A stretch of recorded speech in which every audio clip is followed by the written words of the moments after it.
Corona की situation सबसे ज़्यादा डिफ़िकल्ट दिल्ली के अंदर थी, पूरे देश में। जब भी हम इसको कंपेयर करें तो इसको ध्यान रखें, क्योंकि जब फरवरी और मार्च में देश में कोरोना शुरू हुआ था, किसी राज्य में 1 केस था, 2 केस था, इसी तरह से आते थे। तो कोरोना अपने देश में तो हुआ नहीं, बाहर से ही आया कोरोना। तो उस वक्त जिन जिन देशों में कोरोना बहुत ज़्यादा हो गया था, जैसे इटली है उन दिनों में, लंदन है उन दिनों में, इन कुछ देशों में बहुत ज़्यादा हो गया था कोरोना। तो वहाँ रहने वाले इंडियंस ने भारत सरकार को कहा कि भाई हम अपने देश में वापस आना चाहते हैं। भारत सरकार ने निर्णय लिया कि स्पेशल फ्लाइट्स का अरेंजमेंट करके हम उन देशों में जहां कोरोना ज़्यादा है और जो इंडियंस आना चाहते हैं उनको भारत में वापस लाया जाए। अच्छी बात है। दिल्ली देश की राजधानी है, तो वो जितनी भी फ्लाइट्स बाहर से आई उसकी 80-90% फ्लाइट्स दिल्ली में उतरी वो। और उन दिनों में नया नया था कोरोना, किसी को कुछ ज्यादा ज्ञान नहीं था, तो तब तक कोई प्रोटोकॉल नहीं थे, कोई आईसीएमआर की गाइडलाइंस नहीं थी, कोई क्वारंटाइन नहीं था, कोई आइसोलेशन नहीं था। तो 22 मार्च का एक लेटर है जो हमारे हेल्थ सेक्रेटरी ने सारे डीएम्स को भेजा हुआ है। उसमें लिखा हुआ है कि पिछले 1 महीने में 32,000 यात्री बाहर से आए हैं, और वो 32,000 यात्री बाहर से आके दिल्ली के अलग अलग कोने में फैल गए हैं। उनको आइडेंटिफाई करो। अब तब तक मेरे ख्याल से 18 मार्च के आसपास केंद्र सरकार की गाइडलाइंस आई थी कि भाई जो बाहर से लोग आ रहे हैं उनको क्वारंटाइन करो, तब उसके आसपास ही आई थी। तो ये 22 मार्च को दिल्ली की हेल्थ सेक्रेटरी ने एक चिट्ठी भेजी सारे डीएम्स को कि भाई ये 32,000 लोग, इनकी लिस्ट आप लोग एयरपोर्ट से लो और उनको चिन्हित करो। और उनको अब 32,000 लोगों को चिन्हित करना तो लगभग नामुमकिन सी बात थी। ये 32,000 लोग उन देशों से आए थे जहां बहुत ज्यादा कोरोना था। तो आप सोच सकते हो कि इनमें से कितने सारे लोग ऑलरेडी कोरोना से संक्रमित होंगे। 5,000, 6,000, 7,000। तो दिल्ली ने 0 से शुरू नहीं करा, दिल्ली ने वहां से शुरू करा। 5 या 6,000 केस से तो शुरू करा दिल्ली ने, और उसके बाद लॉकडाउन हो गया। नया नया था कोरोना, मेरे को याद है उन दिनों में कोई किट नहीं थी, कोई टेस्टिंग किट नहीं थी, कोई पीपी किट नहीं थी, कोई टेस्ट होते ही नहीं थे। तो ये लोग चारों तरफ फैल गए, कोई टेस्टिंग नहीं हो रही थी, कुछ नहीं हो रही थी, और इन्होंने कितना कोरोना फैलाया होगा ये आप अंदाजा लगा सकते हो। वहां से दिल्ली ने शुरू करा, और दिल्ली ने धीरे धीरे करते करते कोरोना पे काफी हद तक, मैं ये नहीं कह रहा कि स्थिति कंट्रोल में पूरी 100% है, काफी हद तक दिल्ली ने कोरोना को कंट्रोल किया। और इसमें मैं हर जगह कहता हूं कि ये केवल और केवल एक ही चीज का नतीजा है, वो है टीम वर्क। हमने ये जल्दी महसूस कर लिया कि ये इतनी बड़ी महामारी है कि अकेले के बस की बात नहीं है। अगर दिल्ली सरकार इस अहंकार के अंदर रहती कि हम करेंगे और हम अकेले करेंगे, तो ये कोरोना कंट्रोल होने वाला नहीं था। हमने सबकी मदद ली, हमने केंद्र सरकार की मदद ली, और आज इस सदन के माध्यम से मैं केंद्र सरकार का शुक्रिया अदा करना चाहता हूं कि उन्होंने जब हमने शुरू में हमारे पास पीपी किट नहीं थे, उन्होंने दिए, हमने मांगे, उन्होंने दिए। हमारे को ऑक्सीजन सिलेंडर नहीं थे, हमने मांगे, उन्होंने दिए।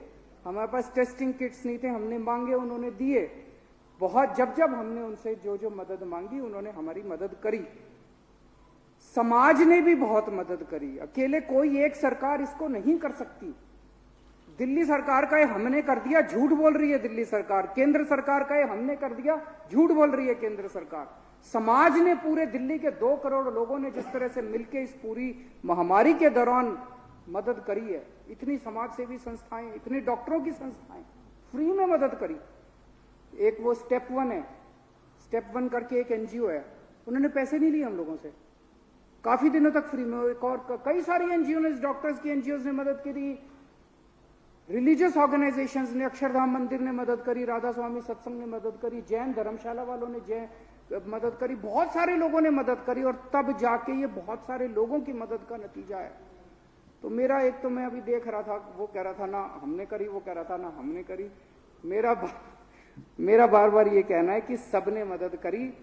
हमारी एक कमजोरी है अध्यक्ष महोदय, आम आदमी पार्टी में, हमको राजनीति करनी नहीं आती, और ये कमजोरी हमारी इस वक्त सबसे बड़ी ताकत बन गई कि हमें राजनीति करनी नहीं आती।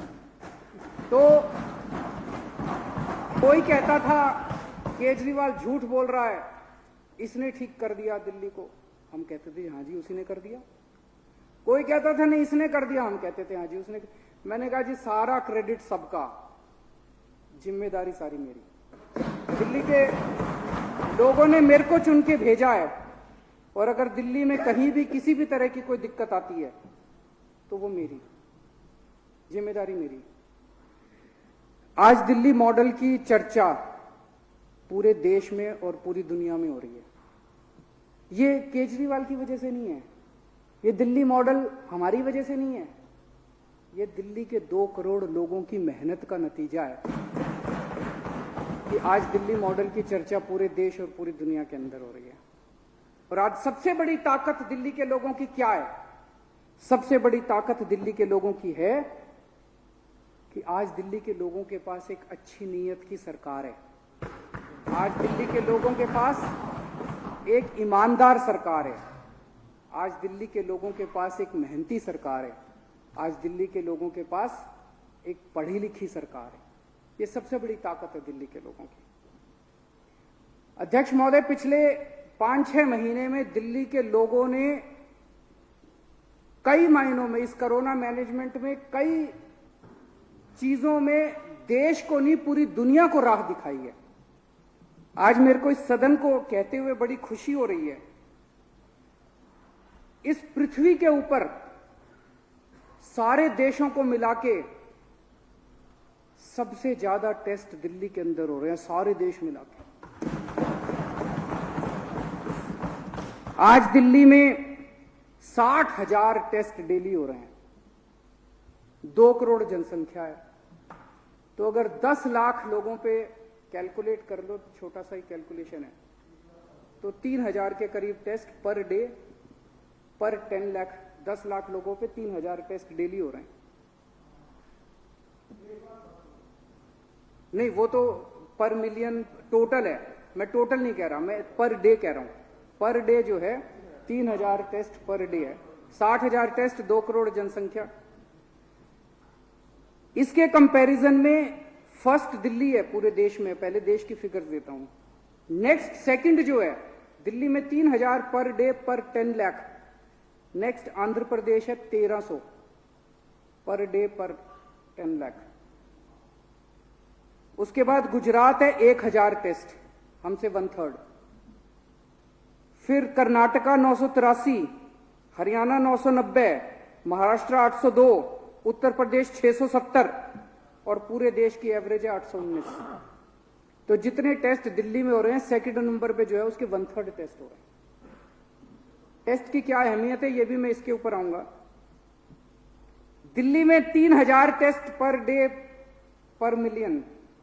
इंग्लैंड में भी 3,000, इंग्लैंड सेकंड हमारे साथ है, इंग्लैंड में भी 3,000। अमेरिका में 1,300 टेस्ट पर डे पर मिलियन। रशिया में 2,300 टेस्ट पर डे पर मिलियन।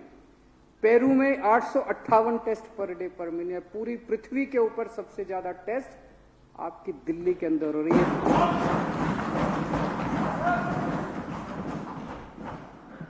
अब तक हम 21 लाख लोगों के टेस्ट कर चुके हैं। 11% दिल्ली की आबादी का टेस्ट कर चुके हैं। पूरी दुनिया के अंदर ऐसा कोई देश नहीं है, कोई शहर नहीं है जिसने अपनी पूरी पॉपुलेशन का 10% लोगों का टेस्ट कर लिया हो। अभी विजेंद्र गुप्ता जी ने, मेरे भाई हैं, उन्होंने कहा कि वहां फलानी जगह कहीं टेस्ट की कोई, मेरे विपक्ष के और हमारे सबके से विनती है, मैं ये नहीं कह रहा कि दिल्ली के अंदर कोरोना 100% मैनेजमेंट सही हो रहा है। हमारी 100 गलतियां हैं, उन गलतियों को हम सबको मिलके ठीक करना है। आपकी भी जिम्मेदारी है, हमारी भी जिम्मेदारी है, आपको भी चुन के भेजा है लोगों ने। तो कहीं दिल्ली के अंदर हमारी कोई कमी नजर आए, आप सीधे मेरे को फोन कर दो, सीधे सत्येंद्र जैन को फोन कर दो, उसको ठीक करेंगे, हम मिलके ठीक करेंगे। ये टेस्ट करना क्यों जरूरी है? ये टेस्ट करना इसलिए जरूरी है, जैसा आप खुद ही बता रहे हो, सीरो सर्वे के अंदर आया भी 60 लाख लोगों को ऑलरेडी होके ठीक हो चुके। इसका मतलब हम जितने टेस्ट करते हैं, जितने भी टेस्ट कर लो कम पड़ेंगे, जितने भी टेस्ट कर लो। हमारा बस चले तो एक दिन 2 करोड़ लोगों को टेस्ट करा के सारों को आइसोलेट कर दो, कोरोना खत्म हो जाएगा। लेकिन इतने टेस्ट हो नहीं सकते, इतनी कैपेसिटी नहीं है। तो जितने हम टेस्ट बढ़ाएंगे नंबर उतने ज्यादा आएंगे ही आएंगे। लेकिन उस नंबर से नहीं घबराना, मौत से घबराना है। अगर मौत ज्यादा हो जाए, अगर लोगों को कोरोना हो रहा है ठीक हो रहे हैं, कोरोना हो रहा है ठीक हो रहे हैं, कोई बात नहीं। लेकिन अगर मौत ज्यादा हो रही है तब घबराने की जरूरत है। वो मौत हम लोगों ने बड़ी मेहनत करके एक हॉस्पिटल का माइक्रो ऑडिट करवाया हमने। यहां एम्बुलेंस जब पहुंचती है, कितनी देर में मरीज अंदर पहुंचता है, बेड मिलता है, उसको ऑक्सीजन दी जाती है, उसको कितना वेट करना पड़ता है। एक अस्पताल का माइक्रो मैनेजमेंट करके आज दिल्ली के अंदर डेथ रेट 0.68% है, जो मैं समझता हूं ये भी शायद पूरी दुनिया में सबसे कम डेथ रेट होगा। पूरी दुनिया में कहीं इतना कम डेथ रेट नहीं है। तो पहली चीज, पूरी दुनिया में सबसे ज्यादा आइस टेस्टिंग आज दिल्ली के अंदर हो रही है। दूसरा, पूरी दुनिया में पहली बार होम आइसोलेशन का आइडिया दिल्ली के अंदर आया। ये कैसे आया? कोरोना तो नया नया था, किसी को पता नहीं था कोरोना का मैनेजमेंट कैसे करना है, कोरोना कैसे बिहेव करता है, क्या करता है। हमने देखा कि दूसरे देशों से तस्वीरें आ रही थी, कहानियां आ रही थी, इंटरनेट के ऊपर हम खूब स्टडी किया करते थे। इटली के अंदर सुनते थे, स्पेन के अंदर सुनते थे, दूसरे यूरोपियन कंट्रीज के अंदर सुनते थे कि सारे अस्पताल भर गए, सड़कों के ऊपर मरीज पड़े हैं, सीरियस मरीज सड़कों के ऊपर पड़े हैं, अस्पतालों में जगह नहीं है, बरांडे के ऊपर। हमें लगता था यार यूरोपियन कंट्रीज में अगर ये हाल है तो हमारे देश के अंदर जब ये फैलेगा तो क्या हाल होगा। तो जब वहां स्टडी किया तो पता चला कि जो पॉजिटिव आए उसको अस्पताल में भर्ती करा देते हैं, जो पॉजिटिव आए उसको अस्पताल में। तो महामारी है, लोग तो बहुत बड़ी तेजी के साथ संक्रमित होते जा रहे हैं। इतने तो बेड किसी भी देश में नहीं होंगे, चाहे कोई कितना भी डेवलप्ड कंट्री हो, इतने बेड कहां से आएंगे। तब हम लोगों ने सोचा कि इसको 2 पार्ट में बांटना पड़ेगा। जो लोग एसिम्टोमेटिक है, जिनको कोई सिम्टम नहीं है, उनको अस्पताल की क्या जरूरत है। जो माइल्ड सिम्टम वाले हैं, जिनको ज्यादा अस्पताल की दिक्कत नहीं है, उनको क्या जरूरत है। तो हमने ये तय किया कि जितने एसिम्टोमेटिक है और जो माइल्ड सिम्टम वाले हैं, उनका इंतजाम घर में होना चाहिए। उनका इंतजाम घर में करने से 2 फायदे हुए। एक फायदा तो ये हुआ कि पहले लोग टेस्टिंग नहीं कराते थे, हिचकते थे कि अगर पॉजिटिव आ गए सरकार उठा के क्वारंटाइन सेंटर में डाल देगी। कोई क्वारंटाइन सेंटर में नहीं जाना चाहता। तो लोग अगर एसिम्टोमेटिक या माइल्ड सिम्टम वाले होते थे वो कहते थे यार टेस्ट ही मत कराओ। अब जैसे ही हमने कहा होम आप अपने घर में ठीक हो जाओगे, और इसका सबसे बड़ा उदाहरण था, बचपन में कहते थे ना माता हो गई, माता होती थी, कहते थे ना माता हो गई। तो माता होती थी घर में, मम्मी जो है वो एक अलग कमरे में कर देती थी सारा इंतजाम। माता भी बड़ा संक्रमित बीमारी होती थी। तो अगर घर के अंदर पता चल जाए तो घर वाले बड़ा अच्छा इंतजाम करते हैं अपने उसका, आइसोलेशन वगैरह का सारा। कुछ लोग कहते हैं घर के अंदर सबको फैल जाएगा, सबको नहीं फैलेगा, बाहर फैलेगा सबको। अस्पताल वाले उतना अच्छा इंतजाम नहीं करेंगे जितना घर वाले अपना अच्छा इंतजाम कर देते हैं। तो उससे हमने करके इनका इंतजाम करा। रोज सुबह शाम डॉक्टर फोन करता है, उनसे पूछता है कि भाई हाँ ठीक ठाक हो, टेम्परेचर कितना है, ऑक्सीजन कितनी है, ऑक्सीमीटर उनको दिया। और उनके आज मैं आपको डेटा देना चाहता हूं, अभी तक 1,15,254 लोगों का हम घर पे इलाज कर चुके हैं। 1,15,254। इनमें से 16,568 लोग अभी फिलहाल होम आइसोलेशन में हैं और 96,288 लोग ठीक हो चुके हैं घर में। 1,15,254 में से आप सोचिए डेथ कितने लोगों को हुई है? मात्र 30 लोगों की। 1.25 लाख लोगों में से मात्र 30 लोगों की होम आइसोलेशन में डेथ हुई है। ये फिगर आती है 0.03%। शायद पूरी दुनिया के अंदर इतनी लो डेथ रेट कहीं नहीं होगी। इतना सक्सेसफुल होम आइसोलेशन प्रोग्राम है। और अब इस होम आइसोलेशन प्रोग्राम की पूरी दुनिया के अंदर चर्चा हो रही है। और बहुत सारे देश अब दिल्ली के, वो जैसे इन्होंने संजीव झा ने बताया, कोरिया के एम्बेसडर ने कहा कि दिल्ली का होम आइसोलेशन मॉडल पूरी दुनिया को स्टडी करने के लिए है। तीसरी चीज जो हमने करी उसका जिक्र कम होता है, लेकिन मेरे को ये लगता है कि कोरोना वॉरियर्स को हमने एक कॉन्फिडेंस दिया कि सारी सरकार तुम्हारे साथ खड़ी है, सारा देश तुम्हारे साथ खड़ा है, आप मेहनत कर रहे हो, हम आपकी मेहनत को सलाम करते हैं, आप लोग अपने जीवन को संकट में डाल रहे हो, हम उसको सलाम करते हैं। अगर भगवान ना करे, खुदा ना करे, कल को आपको कुछ हो गया तो आपको 1 करोड़ रुपए की सहायता राशि सरकार देगी। जब ये अनाउंस करा तो डॉक्टर्स को, नर्सेज को, इन सब लोगों को एक कॉन्फिडेंस बना कि सरकार हमारे साथ खड़ी है। उनको ये लगा कि भगवान ना करे कल कुछ हो गया तो हमारा इंतजाम करने के लिए सरकार खड़ी है। ये 1 करोड़ राशि भी मुझे नहीं लगता पूरी दुनिया के अंदर किसी भी देश ने या किसी भी राज्य ने ऐसा किया होगा। और जैसा भी चर्चा हो रही थी, प्लाज्मा थेरेपी, अप्रैल और मई के महीने में हमने ट्रायल करने चालू किए थे। पूरी दुनिया के अंदर कहीं इसका, मैंने एक आर्टिकल पढ़ा था कि चाइना के अंदर प्लाज्मा थेरेपी ट्राई की गई। तब हम लोगों ने इसके बारे में चर्चा करी, हमने केंद्र सरकार से परमिशन मांगी, हमें फेज 1, फिर फेज 2 और फिर फेज 3 की परमिशन मिली। हमने ट्रायल्स किए, अप्रैल और मई के महीने में हमने ट्रायल किए। और मुझे बहुत खुशी है कि 2 जुलाई 2020 को दुनिया का पहला प्लाज्मा बैंक ILBS में सेटअप किया गया और उसके बाद दूसरा प्लाज्मा बैंक LNJP में। तो हमने ट्रायल के दौरान ही इलाज करना तो अप्रैल मई से ही शुरू कर दिया था, प्लाज्मा का इलाज करना। जो ट्रायल की हमें परमिशन थोड़ी थोड़ी मिलती गई, लेकिन 2 जुलाई को हमें पहला वो मिला। और मुझे बेहद खुशी है कि हमने जो काम अप्रैल, मई, जून, जुलाई में शुरू कर दिया था, 19 अगस्त को अमेरिका के राष्ट्रपति प्रेसिडेंट ट्रंप ने ऐलान किया कि अब अमेरिका भी प्लाज्मा थेरेपी लागू करेगा। अभी तक अध्यक्ष महोदय 1965 लोगों को दिल्ली में प्लाज्मा दिया जा चुका, 1965 लोगों की जान बचाई जा चुकी है प्लाज्मा थेरेपी करके। मुझे बेहद खुशी है कि दिल्ली के लोगों को इस टाइम पूरे देश के, अपने देशवासियों का, बहनों भाइयों की सेवा करने का मौका मिल रहा है। आज दिल्ली के अस्पतालों, पूरे देश के अंदर लोगों को अगर भरोसा है तो दिल्ली के अस्पतालों के ऊपर भरोसा है।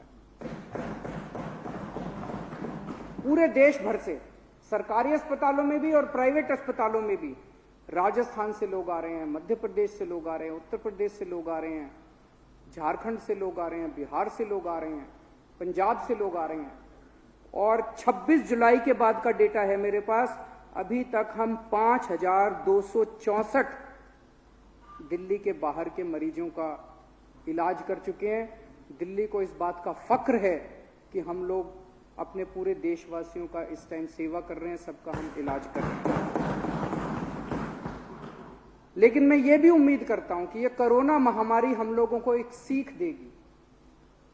आज दिल्ली ने इतनी जल्दी टर्न अराउंड करा क्योंकि हमने 5 साल के अंदर दिल्ली के स्वास्थ्य के सेक्टर में इतना इन्वेस्ट किया था। कुछ लोग कहते हैं, अरविंद जी आप तो कहते हो हमने दिल्ली में अस्पताल ठीक कर दिए थे, फिर जून के महीने में आपके बेड की कमी क्यों हो गई फलान। दिल्ली, कोरोना की महामारी एक स्पेशल किस्म का इलाज मांगती है। जैसे हमारा LNJP हॉस्पिटल में हार्ट की भी इलाज होता है, न्यूरो का भी इलाज होता है, इसका भी इलाज होता है, तो अलग अलग डिपार्टमेंट थे। कोरोना वाले में तो केवल ऑक्सीजन चाहिए, तो अब सारे डिपार्टमेंट खत्म करके सारे बेड्स को ऑक्सीजन बेड्स में कन्वर्ट करना पड़ा। सारे ICUs को खत्म करके सारे ICUs को केवल और केवल कोरोना के लिए। वो टर्न अराउंड इसलिए पॉसिबल हुआ क्योंकि हमारे पास बेसिक इंफ्रास्ट्रक्चर मौजूद था। तो वो टर्न अराउंड करके हमने दिल्ली के अस्पतालों को तुरंत टर्न अराउंड किया और उनको उसमें कन्वर्ट किया। तो आज मैं उम्मीद करता हूं कि कोरोना की महामारी से सीख लेके, जैसे दिल्ली ने 5 साल के अंदर हेल्थ इंफ्रास्ट्रक्चर में इतना इन्वेस्ट किया है, बाकी देश की राज्य सरकारें भी अपने अपने राज्य के अंदर हेल्थ के अंदर इन्वेस्ट करेंगी, ताकि उनकी लोगों को अपना इलाज कराने के लिए दिल्ली आने की जरूरत, इतनी दूर आने की जरूरत ना पड़े। अध्यक्ष महोदय, इस टाइम ये बहुत बड़ी महामारी है और जैसा मैंने कहा कि अकेले कोई सरकार नहीं लड़ सकती, समाज को साथ आना पड़ेगा। आम आदमी पार्टी केवल चुनाव लड़ने के लिए नहीं बनी थी, आम आदमी पार्टी सत्ता के लिए नहीं बनी, आम आदमी पार्टी देश के लिए बनी है। आम आदमी पार्टी का एक एक कार्यकर्ता की एक एक सांस देश के लिए है। आम आदमी पार्टी का एक एक कार्यकर्ता, उसकी एक एक सांस, उसकी एक एक क्षण जो है वो देश के लिए समर्पित है। मैंने सभी कार्यकर्ताओं को कहा है कि इस टाइम डरो मत, अपने अपने घरों से बाहर निकलो। जो जो राज्य सरकारें, ये समय एक दूसरे के ऊपर आरोप प्रत्यारोप का नहीं है, सारी राज्य सरकारें अच्छा काम कर रही हैं, केंद्र सरकार अच्छा काम कर रही है, हमें किसी को क्रिटिसाइज नहीं करना। और हर राज्य के अंदर ऑक्सीमीटर उठा लो और ऑक्सीमीटर लेके घर घर जाके चेकिंग करो। जिसकी ऑक्सीजन, जैसे इन्होंने बताया, अगर इनके घर में ऑक्सीमीटर नहीं होता, इनकी तब तक टेस्टिंग नहीं हुई थी, हो सकता है उस रात इनके साथ कुछ अनहोनी ना हो जाती। ये तो ऑक्सीमीटर था, इन्होंने चेक कर लिया, पता चला 90 से कम थी ऑक्सीजन। 90 से कम ऑक्सीजन बड़ी क्रिटिकल होती है। तो अब ऑक्सीमीटर ले लेके सारे देश के अंदर आम आदमी पार्टी के कार्यकर्ता घर घर जा रहे हैं। अगर किसी की ऑक्सीजन कम हो तो उसको अस्पताल ले जाके उसको ऑक्सीजन दिलाने में मदद कर रहे हैं। ये भी मुझे लगता है, जो ऑक्सीमीटर का कोई कह रहा था, जिस स्केल के ऊपर ऑक्सीमीटर का कैंपेन चल रहा है, ये तो आम आदमी पार्टी का नाम गिनीज बुक के अंदर आना चाहिए। इतने बड़े स्तर के ऊपर आ गया ऑक्सीमीटर का कैंपेन, शायद किसी ने नहीं किया होगा इस पृथ्वी के ऊपर। तो अध्यक्ष महोदय, ये समय बड़ा कठिन समय है। मानव जाति के इतिहास में इतनी बड़ी महामारी कभी नहीं आई। बस एक ही चीज ध्यान रखनी है, इस वक्त सारी राजनीति परे करके सबको मिलके संगठित होके इंसानियत के लिए काम करना है। अपनी सारी ईगो भूल के, अपनी सारा अहंकार भूल के, सारा सब कुछ भूल के सबको मिलके काम करना। बहुत बहुत शुक्रिया।